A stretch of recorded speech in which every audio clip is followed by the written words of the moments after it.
आता पाहूयात बातम्या विस्तारानं।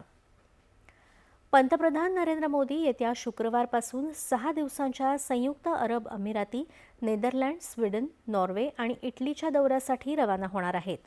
भारत आणि युरोपीय महासंघ यांच्या दरम्यान नुकत्याच झालेल्या मुक्त व्यापार कराराच्या पार्श्वभूमीवर युरोपीय देशांशी विशेष करून व्यापार आणि गुंतवणूक या क्षेत्रात भारताची भागीदारी अधिक दृढ करण्याचा या दौऱ्याचा उद्देश आहे।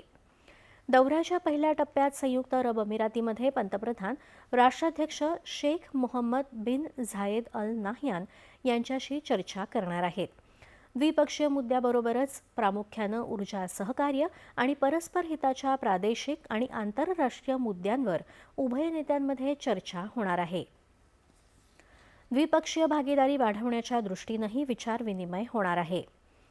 दौऱ्याच्या दुसऱ्या टप्प्यात पंतप्रधान शुक्रवारीच नेदरलँडला दाखल होणार आहेत। राजे विल्यम अलेक्झांडर आणि महाराणी मॅक्सिमा यांची पंतप्रधान भेट घेणार आहेत। पंतप्रधान रॉब जेटेन यांच्याशीही चर्चा करणार आहेत। संरक्षण, सुरक्षा, नवोन्मेष, हरित हायड्रोजन, सेमीकंडक्टर या क्षेत्रातल्या घनिष्ठ सहकार्याला पंतप्रधानांच्या या भेटीमुळे वेग मिळणार आहे।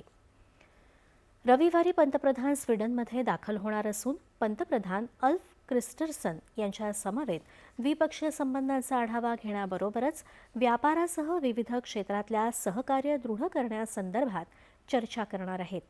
दोन्ही देशांचे पंतप्रधान युरोपीय आयोगाच्या अध्यक्ष उर्सुला वॉन डेर लेयेन यांच्या समवेत उद्योग जगतातल्या धोरणांना संबोधित करतील।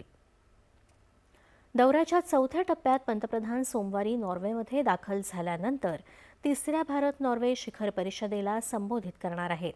नॉर्वेचे राजे हेरॉल्ड पंचम आणि महाराणी सोंजा यांच्याबरोबर पंतप्रधान जोनास गहर स्टोरे यांच्या समवेत द्विपक्षीय चर्चा करणार आहेत।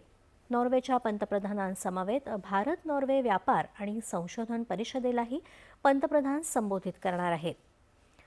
दौऱ्याच्या शेवटच्या टप्प्यात 19 तारखेला पंतप्रधान इटलीचे राष्ट्राध्यक्ष सर्जिओ मेटारेला यांच्याशी चर्चा करणार आहेत।